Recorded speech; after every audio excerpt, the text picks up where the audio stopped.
The Right Side with Doug Billings. Coming to you from smack dab in the middle of the fruited plain, where you become members of the most intellectually mature audience in all of Radioland, precisely because you listen to the shows and programming on this network. Today, January 6th, 2026, and I need to just very quickly mention, of course, the anniversary that we are experiencing today, and predictably, much of the media is reliving that day, January 6, 2021, louder than ever, right? But so I'm not here to rehash what every network is already shouting about. I'm much more interested in why certain moments are endlessly replayed while others are quietly ignored. And that question ties directly to what we're talking about today, the difference between spectacle and strategy. So let's dive into the right side. Today, I want to talk to you about something that almost everyone feels, but very few people can put this into words. There's been a shift, a real shift in this country, not a headline shift, not a breaking news cycle shift.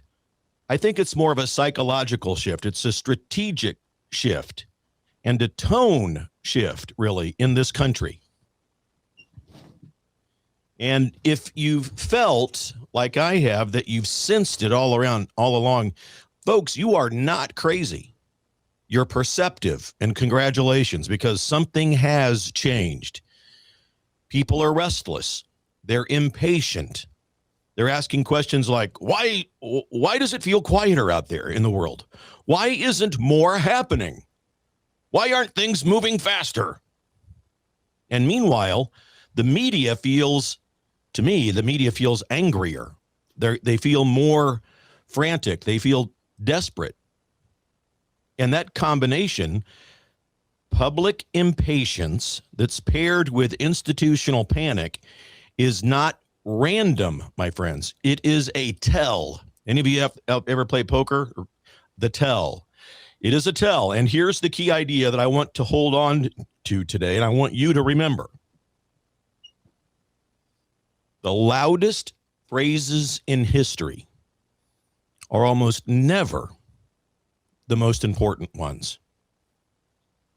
In fact, it's really usually the opposite. In my opinion, as I look at history, the moments that change everything rarely announce themselves, with fireworks, right? They arrive quietly. They feel slow, and they test our patience. And that's exactly where we are right now. Most people are conditioned and trained to believe that power looks loud. They think power looks like constant announcements, daily drama, public showdowns, endless spectacle. But that's not how real power operates. That's how distraction operates. So let me tell you something that history teaches us all very clearly. Those of you that listen to the show know that I love history, and the media will never teach you this. When a system feels threatened, my friends, it gets loud. And when a system is executing strategy, it gets very quiet. And right now, the people screaming the loudest are the ones losing control. So I'm going to look at this slowly and surely with you, pace by pace, because it's important. This ties into every news story of the day, everything that's going on within the state of play in America. This topic today, in fact, this might be one of the most important shows that I've ever given. So when I say strategy phase, I'm not talking about politics the way that the cable news talks about politics. I'm not talking about polling. I'm not talking about talking points.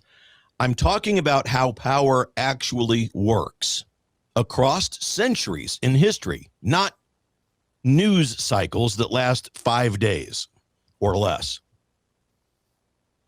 Every major turning point in history follows a pattern, ladies and gentlemen.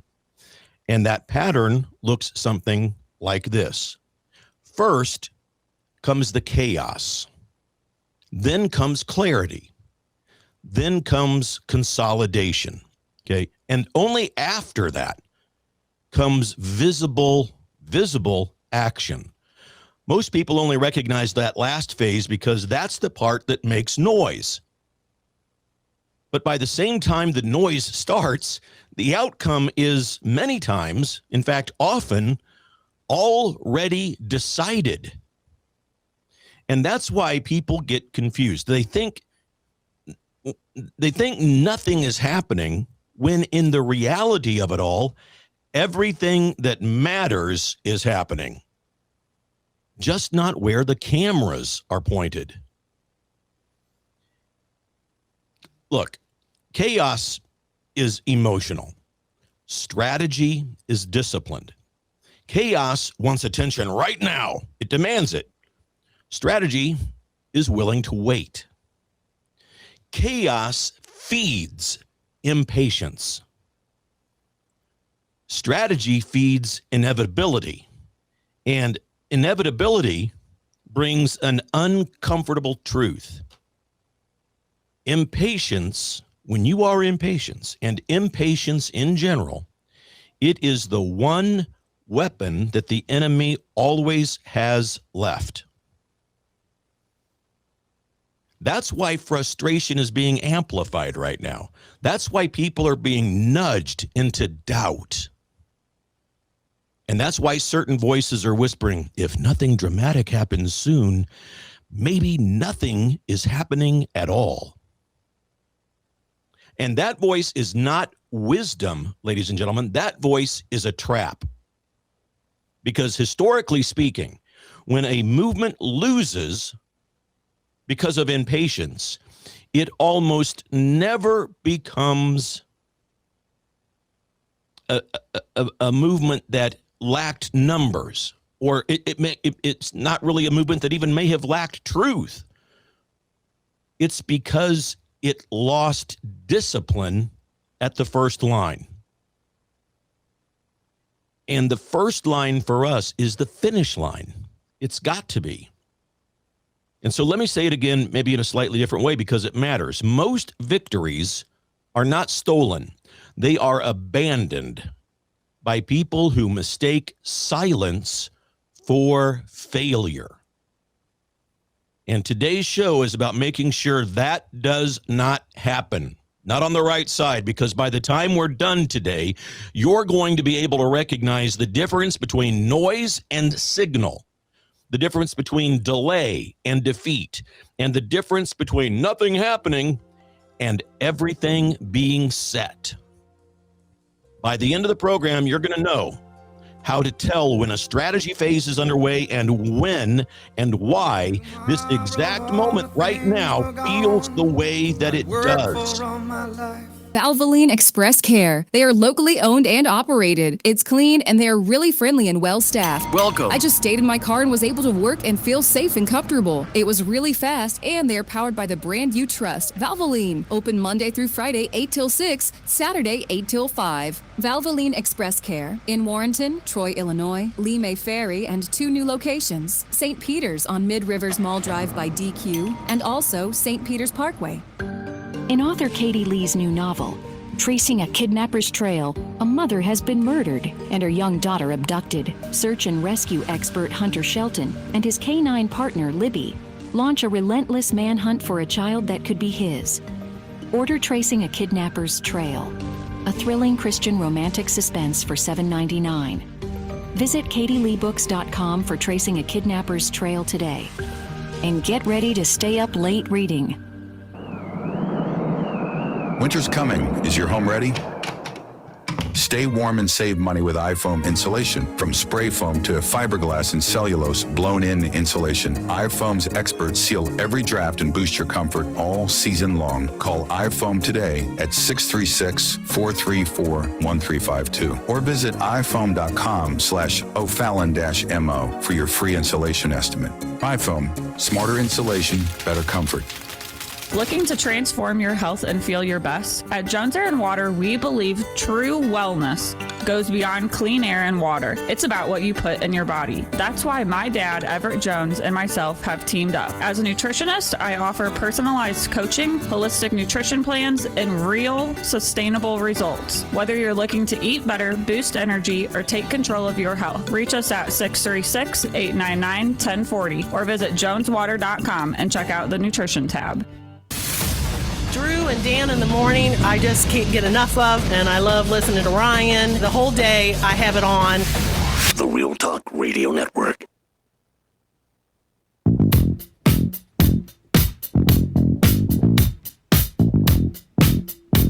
The right side is upon you, ladies and gentlemen. We stand shoulder to shoulder, you and I, and we help one another escape the nightmare of liberalism to the world of conservatism, where wonder, joy, and meaning await us all.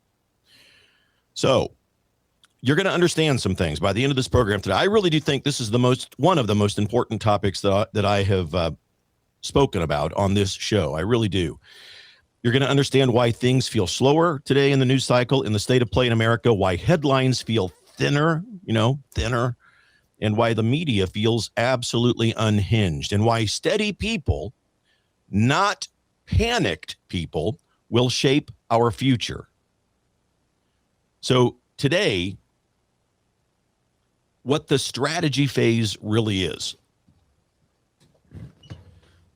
Somebody contribute to my show, because my chair, do you ever a chair, your office chair that has an air compressed, lift on it up and down? My the air cylinder, whatever it's called, it's broken. So my chair slowly sinks down. So if you see me, if you're watching the program, there you go. There's the explanation. The strategy phase. I'm going to do something more important than establish that something has shifted. I'm going to define what the shift really is in America and in many ways around the world, because confusion thrives when definitions are vague, and clarity is lethal to manipulation. Most people think that they understand strategy, but my gosh, my friends, they just don't. They confuse activity with strategy, and they confuse motion with progress, and they confuse noise with power. And that misunderstanding leads to a lot of frustration, and I'm sure many of you feel it, which then leads to us making mistakes. So let's define it clearly. Strategy is not reaction.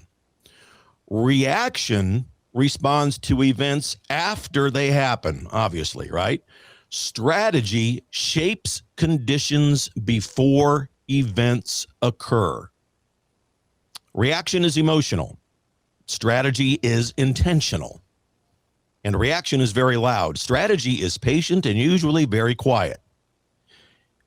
So, a simple truth that history proves to us over and over again: the more powerful an operation is, the less it advertises itself. So why is that? Because advertising, ladies and gentlemen, invites interference. Think about this for a minute with me. Walk with me here. When someone is bluffing, they talk. When someone's serious, they move quietly. And when someone is executing a long-term plan, they remove themselves from that emotional cycle altogether. That is called strategy. And let's look, because people get lost in this topic. Most Americans have been trained by the media, by politics, by entertainment to expect constant stimulation. Updates. We got to have updates. We want news alerts. Where's the outrage? Where's the breaking news banners? We've been trained to expect all of that. Stimulus. The environment conditions the mind to believe that progress has to be visible and in real time.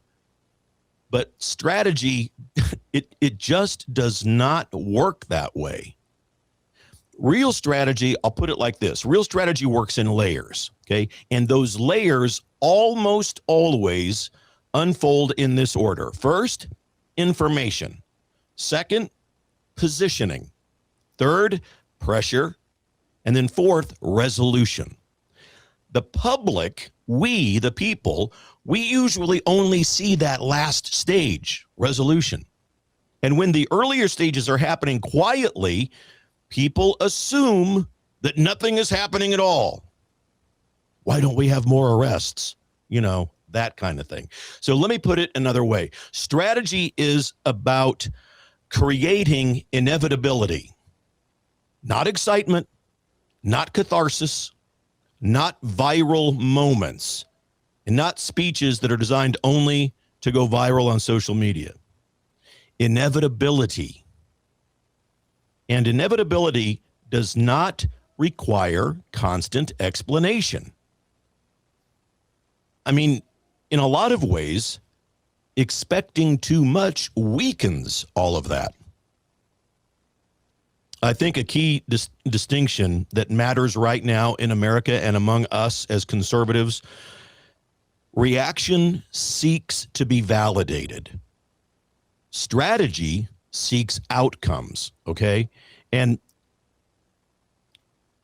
reaction wants the headlines. It wants applause and recognition, right? Strategy doesn't care if it's understood. It only cares that it works. That's why real strategy, a lot of the time to us, it feels uncomfortable because a lot of people become emotionally invested in certain stories or whatever. But it's designed reaction to do just that. Because, you know, I think strategy denies one thing to the people that they crave the most. And that's why they get into a little bit of a panic mode. And it denies them, strategy does, it denies them immediate gratification. So let me introduce you to a word. And no one is talking, you've heard the word, but no one is talking about this word. No one's talking about this word at all, but it matters very much. And that word is sequencing. Sequencing. It means doing the right things in the right order at the right time.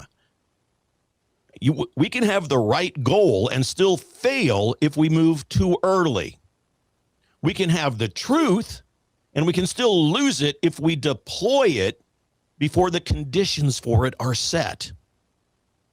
And history, my friends, is filled with movements that were correct and were still crushed because they lacked patience. That's why strategy always looks slower than reaction. Because reaction fires everything at once, right at us. And strategy applies pressure where it can't be relieved. Here's another truth that the media never tells you. Silence is not the absence of action. Silence really is often the absence of permission to interfere. When nothing is being announced, when timelines are not being promised, and when the public figures involved stop narrating every move, that's often when the real work behind the scenes begins. So power, real power, ladies and gentlemen, it's not political theater. It is not a popularity contest. It's not clickbait. It's not ratings. Institutional power. Institutional power does not move by, nor is it controlled by emotions. It moves procedurally and it works through systems. And it applies pressure through law, through process, through precedent, and through structure. And when institutional power is activated correctly, it doesn't need to shout. It only needs to persist. That's why strategy in the when you're going through the phases of strategy, it sometimes feels boring to us. You know, boring to people who might be addicted to spectacle. Because there's no villain being chased on camera. There's no dramatic countdown clock. There's no perp walks. Oh my gosh. And no instant gratification. Just pressure behind the scenes. Quiet, steady, unavoidable pressure. The Right Side with Doug Billings. Welcome back, ladies and gentlemen. The Right Side with Doug Billings, doing what I was called by God to do. Restoring the Republic, one breath at a time, one move at a time. With your help, we are recovering the Republic away from the nightmare that was cast upon us by the radical liberal movement in this country. And I mean that. We are. And I appreciate you being out there. I want to tell you also, because I care, the good people at Community Financial Services Group are there to help you. They've got 35 years of experience doing this, looking at your financial plan for the future, for current day, for your family, your wife, your husband, your kids, grandkids, wills and trusts, all of it, educational funding. They'll give you a free analysis of your current financial plan if you give them a call. My good friends at Community Financial Services Group, give them a call, 816-322-2760. 816-322-2760. 816-322-2760. Tell them that you heard about them from us right here on the Right Side. All right. Just before the break, I'm telling you, time is not the enemy here. Time is the weapon. Okay? Because when we're talking about reaction and strategy and the current state of play in America, and sometimes these truths, I never tell you anything that's not true. There are those out there that will accept them, and then there are the intellectually immature who will not. Now, it's not our duty to make fun of people who are currently imprisoned by intellectual immaturity. It's our duty to walk them into the room of reality and truth, and we do that because we're on the track to bring as many people to the truth as we can. That is our purpose. So when we think about time and strategy and reaction, I think it's fair to remind ourselves that reaction is afraid of time. Strategy uses time, ladies and gentlemen. Reaction burns through energy real quickly. You ever notice that? And strategy conserves energy, and it applies it precisely and surgically. And when you hear people say, like, why is this taking so long? Why, if they were serious, this work would already be done. Nothing has happened yet. What those people are really saying is, I've mistaken speed for strength. And the hard truth, but an important one, is that fast outcomes feel good, right? But durable outcomes last. That's exactly why you saw the radical left movement in this country throw dozens of fictitious charges at Trump and his inner circle and his family. And every one of them were thrown out or overturned. We don't do that over here. Real appeal-proof cases that bear convictions that last take time, and you've got to get used to it and accept it. That is not kicking the can down the road. That is why strategy phases always test the faithful. They separate those who believe in the process from those who only believe in emotion. And they reveal who understands how power works and who only understands how outrage feels. It separates them. People who know how power works and then who only understand outrage. So if you feel impatient right now, my dear friends, if you feel uneasy, if you feel like things should be moving faster, that doesn't mean that something's wrong. It means that you're inside the most difficult phase of any long struggle. The phase where discipline matters more than excitement. I mean, this is crucial.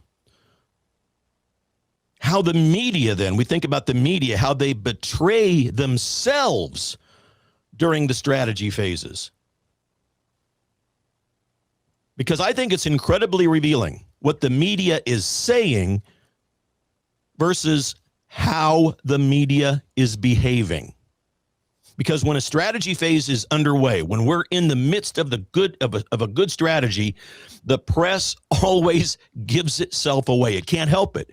And the first rule about this that you need to understand is that the media does not report power shifts. It reacts to them. Get the difference? And it usually reacts late. When the media feels confident, it behaves in a certain way. It sounds smug. It might sound dismissive. It'll sound relaxed. It may laugh. It may mock. And it tells you there's nothing to see here. But when control begins to slip, even slightly, the tone changes, and it changes fast. Suddenly, everything is a threat to the democracy. Billings, you're on the Real Talk Radio Network. You guys are a threat to our democracy. We're facing unprecedented danger. This is an emergency. Breaking news, right? This is a crisis. Go on and on and on. Even when nothing dramatic is actually happening, that's how they react when their power begins to slip away. That emotional mismatch is the tell, ladies and gentlemen. If nothing is happening, there's no need for panic. If something is happening quietly, their panic becomes their cover. And so I'll say it very clearly. Media hysteria is not strength. It is the loss of the control of their narrative. And Trump is delivering that by bucket loads. When institutions feel secure, they don't scream. They explain. They contextualize. They slow things down.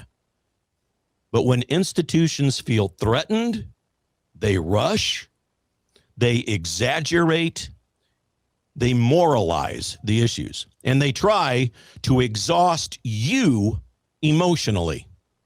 That is not journalism, ladies and gentlemen. That's defensive behavior. And we've seen that pattern repeatedly. Every time a narrative monopoly starts, whenever those start to fracture, the media does three things almost like clockwork. First, it accelerates the news cycle because it wants to get it behind them. Second, it amplifies emotion over facts. And third, I guess I want to say it demonizes, it demonizes your patience. If you're patient, you're a kook. Think about that last one. They demonize patience. Ladies and gentlemen, patience is dangerous to them. A calm population is impossible to manipulate. A disciplined population doesn't fall for clickbait. And a people like you and I who understand strategy don't react on their cue. So what does the media do? It tries to convince you that waiting is weakness, that silence is failure, that if something isn't being screamed about, it must not exist. That framing serves exactly one purpose: to pull you back into reaction mode. And here's another important distinction. When the media knows something for sure, it reports facts. When it suspects something that it can't yet control, it speculates. And when it fears something, it projects motives, projects and gaslights. And you'll notice an increase in language like, well, they're trying to, fill in the blank. This could lead to, nuclear war, whatever, right? Experts are warning, or sources say. I love that one. Always the sources. Sources say. Well, that is not certainty, ladies and gentlemen. That is anxiety. And you want to talk about volume. because we see it, right? Volume's important because it really does matter. When the media repeats the same story over and over again without any new information, that is not reporting. That is reinforcement. And we see it every day. And the same networks say the same thing because they have meetings. They really do. They are held by the radical left liberal hierarchy, and the media is given talking points. They're not trying to inform you. They're trying to condition you to keep your nervous system activated, to keep you angry, to keep you impatient, and to keep you demanding more spectacle. Because here's the truth the media doesn't want you to realize. Spectacle protects corruption. It distracts, it divides, and it burns energy. Quiet processes, on the other hand, they expose corruption, my friends. They apply pressure, they build records, and they create accountability. And accountability is the one thing that this corrupt system cannot survive. And I'm not just talking about the media. I'm talking about the corrupt liberal hierarchy and all of their players. And a critical insight, I think, that's good to remind ourselves of and to say, when the media starts arguing against outcomes that haven't happened yet, when it starts preemptively condemning actions that nobody has announced, and when it starts writing the moral verdict before any evidence at all even exists, that, my friends, is fear talking out loud. They're not responding to reality. They're responding to possibility. And that tells you something enormous. It tells you that they don't control the sequence anymore. Sequence. Remember what I said earlier. Strategy works in layers, and the media only thrives when it can interrupt those layers, when it can insert emotion, when it can provoke reaction, and when it can force preemptive exposure. The Right Side with Doug Billings. Hi, everybody. Welcome to the set of my show, Doug Billings. Hey, my good friends at EMP Shield, that's electromagnetic pulse, in case you're from Raytown, Missouri. Electromagnetic pulse could wipe out your home electrical system, could wipe out your vehicle. And thanks to the radical liberal agenda that was put forth under Administrator Biden and Vice Pretender Harris, there are lots of people in this country who want to do us harm. And maybe an EMP device would be their chosen weapon. But EMP Shield gives you a device that can protect you. This little baby here goes on your home outlets, a computer, a router, whatever you want to protect. And then they also have a larger model like this. You can still hold it in the palm of your hand that goes on your vehicle battery so that you can get out of trouble from point A to point B. EMPshield.com. Promo code Doug, ladies and gentlemen. Save yourself. Save your property. EMPshield.com. Promo code Doug. We're in this together, folks. Believe it. For the Republic. Cheers. The Right Side with Doug Billings. I left you telling you that restrain matters a lot right now because every time you refuse to act on cue, every time you refuse to panic, every time you refuse to demand some sort of a spectacle, perp walks, throw them in Gitmo, all this stuff. Every time you deny all of that, and every time you refuse to give that, you deny the kooks oxygen. And watch what happens when oxygen is denied, especially to the kooks in the media. Their rhetoric, some people say rhetoric, that gets more extreme, doesn't it? Have you noticed this? All of a sudden, the accusations get broader. The language gets darker. And it's not because they're winning. It's because they're losing control of the tempo. And tempo also matters. Who sets the pace matters. And right now, the people screaming the loudest are not setting it. They're chasing it. So let me make this personal just for a minute. If you've ever thought to yourself, why do they sound so frantic these days? Or why does everything feel so exaggerated out there? Or why does this tone that I'm hearing feel so unhinged? That's your instincts, ladies and gentlemen. Congratulations. And it's picking up something real because confidence doesn't have to shout. Confidence doesn't have to moralize an issue. It doesn't have to threaten anybody. It doesn't demand urgency every single day of the week and in every news cycle. Only insecurity does that. So when you hear the hysteria, when you hear moral panic, when you hear endless warnings without evidence, don't assume that means danger is imminent, okay? Often, and very, very, very realistically, almost always, it means control is slipping quietly somewhere else. And that brings us to the most dangerous moment in any long struggle. Not when the enemy is loud, but when they are provoking impatience. Because impatience makes people do stupid things. It makes them abandon discipline, it makes them demand shortcuts, and it makes them expose strategy prematurely. And that's exactly what we're going to be talking about in the next hour, because impatience is not an accident when it's used against us.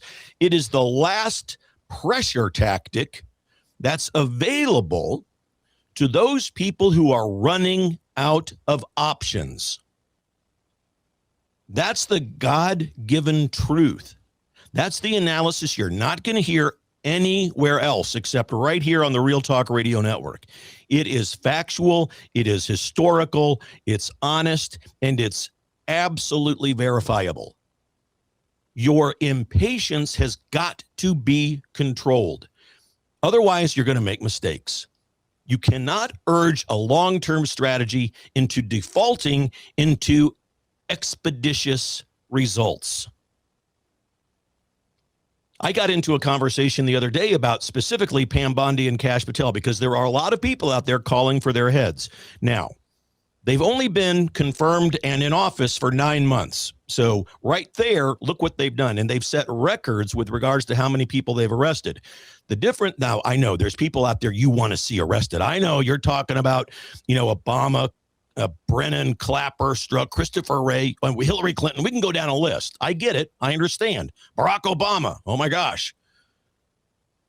But again, I will remind you, we are reacting when we shout out for that kind of justice. And I'm not saying that kind of justice is wrong. I'm just saying that demanding it right now. They've been in there for 9 months. We've seen evidence for 8 years, Doug.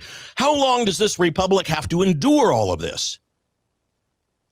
Well, we might have known of the evidence for 8 years, but look who was in control. In the first term, Donald Trump didn't have, he didn't know the game. He didn't know it like he knows it now. Look at the difference between his first and second term. I think both of them are effective, don't get me wrong, but the second one is far more so. So he knows the game, and then before him, you had Bushes and the Clintons. I mean, my gosh, you're not going to see the kind of justice you want with Bushes in control and with Clinton, with Obama, with Biden. Come on. So while the evidence may have been there, we didn't have people there who were going to act on the evidence. And when we do have people that are there ready to act, it takes time to build cases that are bulletproof against appeals. It takes time to build cases that are conviction worthy and that whose convictions will last and won't get overturned or thrown out. James Comey thrown out on a technicality by a liberal judge because the Senate is jacking around with their blue check nonsense, not confirming Trump appointees. And so there was the whack job liberal judge threw out the Comey case because there wasn't the proper appointment. It's a technicality. And I know that there's timelines with, the statute of limitations and so forth. But have faith in Trump first. Have faith in what strategy and tempo mean, and know how the media and the talking heads out there, and when I say talking heads, I mean even the people who claim to be on our side, who are out there on social media, throwing out nonsense, clickbait, just nonsense. And they excite, even tier one people have been saying, things like, why isn't Bondi acting, why isn't he acting faster? I've seen very reputable people. And for those of you who saw General Flynn on my show a couple of weeks ago, we talked about this, and he said, I grant you that, Doug. I grant you that they might be actually putting together cases that are bulletproof for appeals and convictions that will last. We have to give them time to do that because the fiction that was thrown at Trump didn't last. We don't want that. So because my friend, General Flynn, was calling for heads of people like Bondi and Patel, and so we kind of talked each other in to the same room on that topic. But that's where we all need to be. We all need to be in that room. We need to guard ourselves against emotional response, and the urge that sometimes is, I grant you, human nature to want things now. If we don't see anything happening, there must be nothing happening. That's not intellectual maturity. It's the opposite. And so, again, this program, this network, it's all about the truth. It's all about putting things out in a logical order. And my show specifically, analysis of the state of play in America. You can't get it anywhere else. It's right here. And it's part of the reason why I was kicked off of YouTube 4 years ago. For the love of all that's good. Yeah, I'm too conservative because I spoke out against the theft of an American presidential election, and I looked into the COVID nonsense. I came from the healthcare industry. I was fired precisely because I didn't draft the policies that the executive committee wanted me to draft that would have shut services down and run the risk of making people sicker. So I talked about all of that calmly, collectively, with evidence, and YouTube cancels me. So where the media is.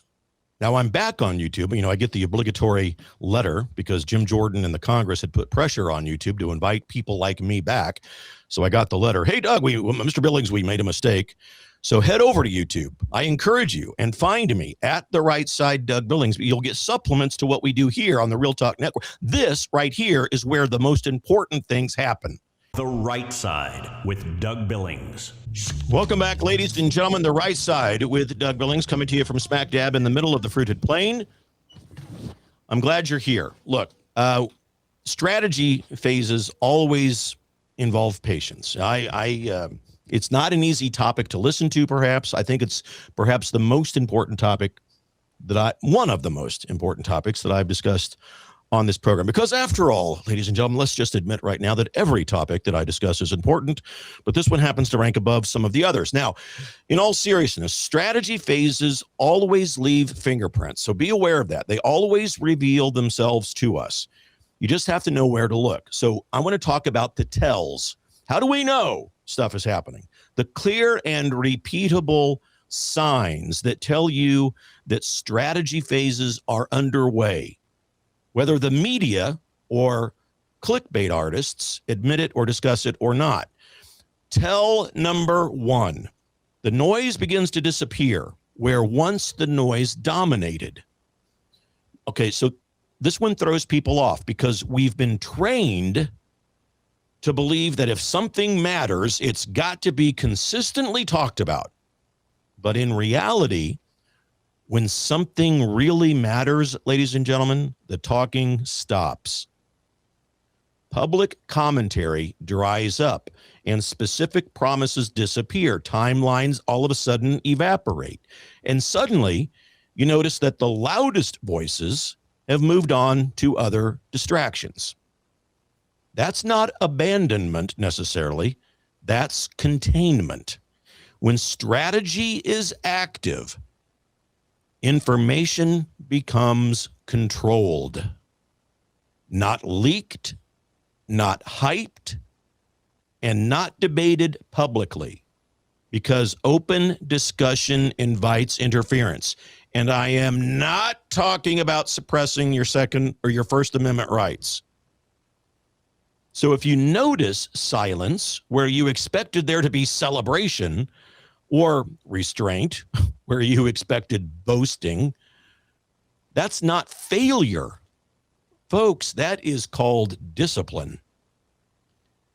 Tell number two, law replaces language. This is critical, very critical. Reaction lives in rhetoric. Strategy lives in process. When a movement is reacting, everything happens in front of microphones. When a movement is executing its strategy, things move into paperwork, procedure, jurisdiction, authority, and sequence. There's less talk and more filing, less outrage and more structure. And here's the key. Process is boring by design. It filters out the spectators, and it exhausts the manipulators. And it really does prevent emotional hijacking of issues. So if you find yourself thinking, why is this so dull? Why is something not happening? That's often because your signal within you is telling you or nudging you to believe that something real is happening. Tell number 3. Pressure shifts from public to institutional. That's where people really get confused. They expect confrontation, and instead they get pressure, quiet pressure, sustained pressure, pressure that does not trend on social media, but pressure that doesn't release anything either. Institutions start behaving differently. Lawyers get careful. Statements get sanitized. Risk aversion is on the increase. And people who once upon a time spoke freely suddenly hedge and they clam up. That's not confidence. That's defensive posturing. The public bravado begins to fade and private caution grows. And that tells you that pressure is being applied where it matters. Tell number 4. The media becomes repetitive and speculative. Now, I touched a little bit on this earlier, but I want now to recognize this in real time. When the media knows something, it reports facts. When it suspects something, it speculates. And when it fears something, it loops. It loops it continually on the loop. The same story, the same guests, the same warnings, the same phrases, but a different day. No new facts, no new evidence, just repetition. That is not journalism, ladies and gentlemen. That is what's called anxiety management. They're trying to fill silence with noise because silence makes them nervous. Tell number 5. The public grows impatient while the insiders grow quiet. This is one of the strongest indicators, ladies and gentlemen, because the public doesn't see the machinery. It only feels the waiting, right? So impatience rises. Voices demand speed. People ask for the spectacle. Meanwhile, those closest to the process say less. They don't tease the subject. They don't posture the subject. And they don't reassure anybody publicly. At least not always. That silence is not them being arrogant. It's not them being incompetent. It is legal and it is strategic and it's a necessity. Real operations don't narrate themselves, my friends. Real operations conclude themselves. Tell number 6. Emotion is redirected outward. Watch carefully. Watch carefully. When frustration is encouraged, but it's aimed sideways, right? At allies, at institutions, at patience itself. When people begin to attack you because you are patient. You know, our Republican movement, our conservative movement has a bad habit of circling the wagons and firing inward at ourselves. When people are nudged to fight each other, when unity amongst us is mocked, and when restraint is criticized, it's almost always an attempt to fracture discipline. Divide the patient, divide the movement, provoke their emotions, force exposure. That's the play every time. That's it, right out of the playbook. And here's the most important tell of all. Tell number 7. Nothing feels finished, but nothing feels chaotic either. That's the hardest phase for us emotionally because it sits between chaos and resolution. The chaos has cooled down a bit, perhaps, but the victory hasn't yet appeared. What is going on? And people mistake this middle ground for stagnation. It's not. The Right Side with Doug Billings. Welcome back, ladies and gentlemen. Doug Billings, The Right Side. Thanks for being here with us, where we are saving the republic with every breath we take and every move we make. You and me in this thing together. So this phase that we're in, the things that it involves, and I know that it's uncomfortable because it requires on a lot of levels that we trust. And I know that our trust has been busted so often over the last 8 years, especially.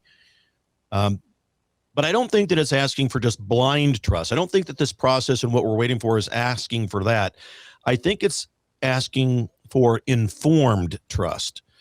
Trust that's built on understanding how power actually works. Because once you see those tells that I mentioned to you in the previous block, once you recognize the pattern, you stop being confused.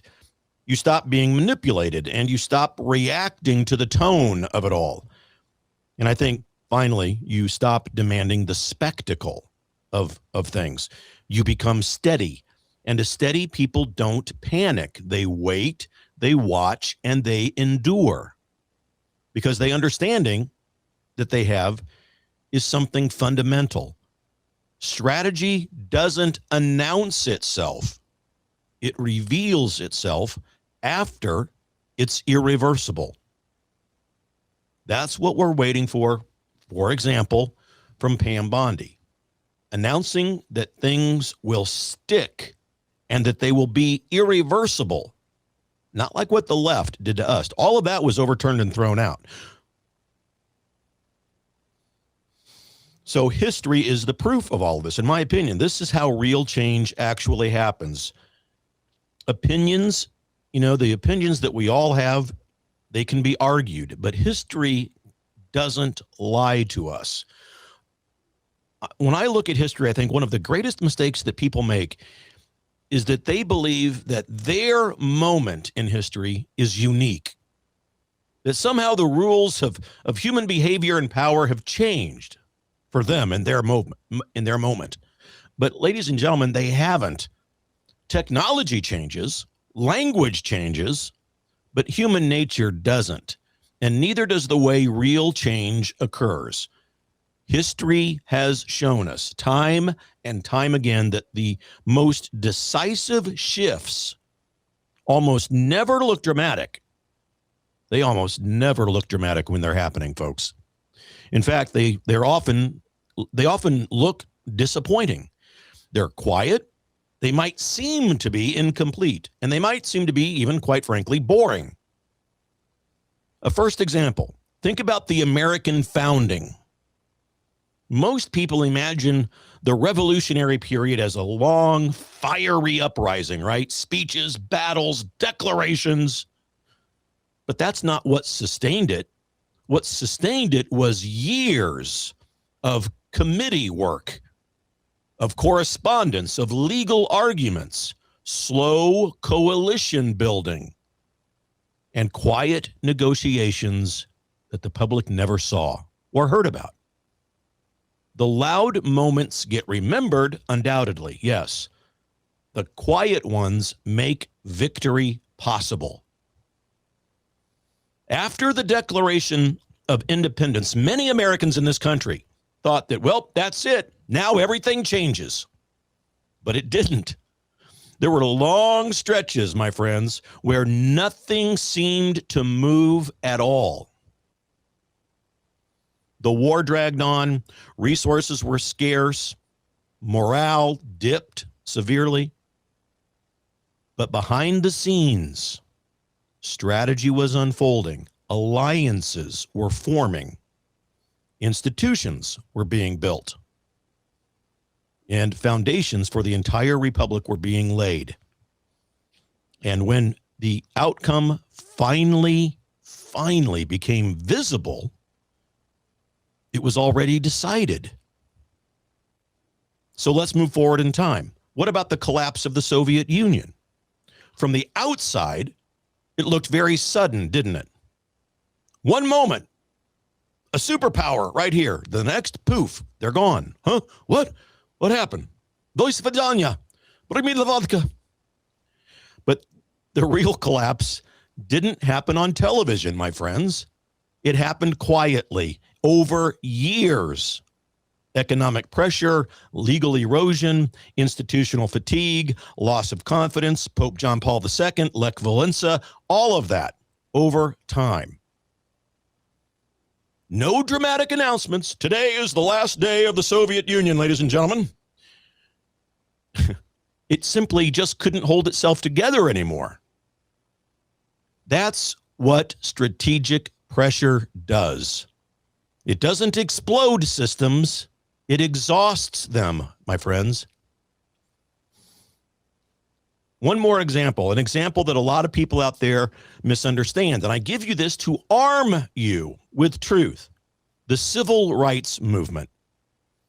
Okay, most people focus on the, X, or what's his name? Malcolm X, and Dr. King, the speeches, the marches, and all of those mattered, but that wasn't the strategy. The strategy was legal, court cases, incremental rulings, and procedural victories. Now, those things didn't necessarily all make headlines, and they didn't satisfy anybody who was impatient, but they changed reality. And the key point, if the movement, the civil rights movement, if it had relied only on spectacle, it would have burned itself out. And instead, it paired up moral clarity with procedural endurance. That's not coincidence, by the way. That is the pattern of how things work. What about something closer to home for us? Every major corporation scandal in American history followed the same arc. At first, denial, then mockery, then dismissal, okay? Then what happens? Silence, legal maneuvering, and careful language, very careful language. And only after the pressure became unavoidable, then there's resolution. What you never see a corrupt system say, you caught us. Well, by God, congratulations. We're all finished here. That's not how power works. Power resists. Power then adjusts, and then it retreats quietly. History's filled with moments where people thought nothing is happening and later realized everything that mattered was already in motion. Wow, it's called hindsight. And here's another truth that history teaches. The longer that something takes, the more durable the outcome usually is. Fast changes might excite the mob, and slow change reshapes civilization. That's why revolutions oftentimes fail, and restorations endure. Revolutions burn hot, absolutely. They consume themselves. They replace the chaos with another chaos. Restorations, they move carefully. They rebuild the norms, and they re-anchor principles, and they stabilize. Restoration always feels underwhelming to us while it's happening. And that's because restorations don't have as its leading goal the thrill of it all. It's not about spectacle. Their main goal is to last. And let me say something important that history does not reward, and that is that history does not reward those who demand speed. It rewards those who maintain discipline. When speed might be tempting, we maintain the discipline. Every failed movement had people saying, we need to act now. Every successful movement, on the other hand, had leaders saying, not yet, not yet. And the gap between those two instincts determines everything. So when people tell you today, or they say to you, if this were real, it would already be obvious. History says otherwise, folks. History says otherwise. When people say, why can't we just force this to happen right now? History warns against that. And when people say, I'm tired of this waiting, our DOJ's broken, history argues gently but firmly, endurance wins the race, and impatience destroys everything that you're working for. This is not theory. This is not Doug Billings' opinion. This is pattern recognition across the centuries. And that's why you should take comfort right now, not fear. Because the moment you're living feels exactly like the moments in history that later describes as turning points. We are in a turning point. Quiet, uncertain maybe, unfinished, absolutely. And that's always how it feels. Right before things become irreversible. Why doesn't justice look more dramatic? Why do we demand spectacle? Why does that often protect the very people we want to be held accountable? The Right Side with Doug Billings. Welcome back, ladies and gentlemen. Doug Billings here with you. The Right Side. Always, never enough time. Always a lot of topic and content, right? I appreciate you very much. For all of you on the app, thank you so much for being there on that. For all of you driving along in the car, listening at work, listening on the app, no matter where you are in the world, thank you for making Real Talk Radio Network your source for all of this. So I want to address, in the time that I've got left, the question that sits underneath almost every expression of frustration right now. And it usually sounds something like this. There's variations of it, but usually something close to, well, if justice were really happening, wouldn't it look a lot bigger than this? And so that is understandable. But my friends, it is also dangerous because justice and spectacle are not the same thing. In fact, they are often, in real life, direct and polar opposites. Spectacle is designed, of course, to be seen. Justice is designed to hold the line. Spectacle will satisfy our emotions, but justice satisfies the law.